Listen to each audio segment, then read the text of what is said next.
Hello mga ka-80s, nandito ako sa JP Rizal, Silang Bayan. Malapit sa City Hall at saka malapit sa Infant Jesus, Silang Cavite. Para ma-witness, masaksihan, matikman, makita yung nakita ko kay Will Buena. Grabe, isang higanteng leche flan na dati sikat sa Mexico lang ngayon. Meron na sa Pilipinas.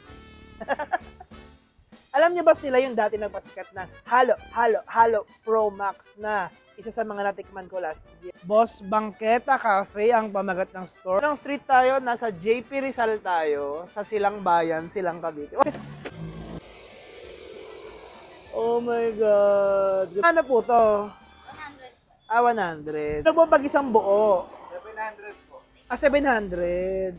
Matibay. Iba na. Ay matibay, di gaya ng relasyon mo. Ang kintab, no? Ilang slice po ang mabubuo mo dyan?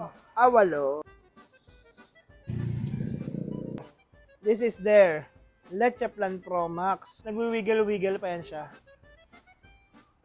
Oh, ang lambot. Oh, ang rich ng itsura. Bango. Ang sarap. Maitlog pero di nakakaumay.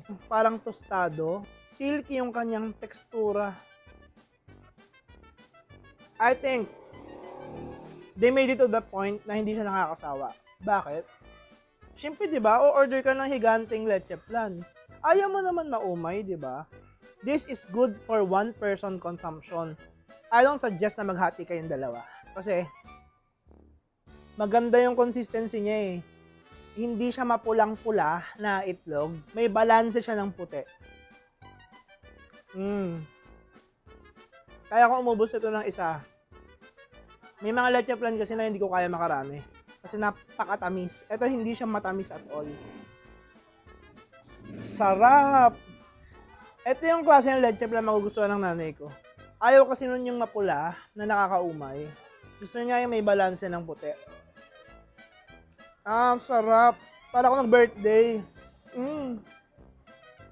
At yung sabaw, yung syrup nag-complement. May onting tostang lasa. Sarap. And look at that. It's so silky. Grabe. Sarap ito sa kape. Diyos ko, ubos ko yung isang slice. Hindi siya matamis. Sinadya nila para makarami ka. Ito yung klase ng leche flan na pang madamot. Tipong akin lang to. Ang sarap. Yung iba kasi leche flan, kailangan mo pa ng dayap. Kasi, dayap. Hindi kasi balanse na yung lasa niya eh. Hindi mo na kailangan ng acidity for this one. Sarap, Pro Max. Try niya mga ka-itis. Leche Plan Pro Max. Yun lang.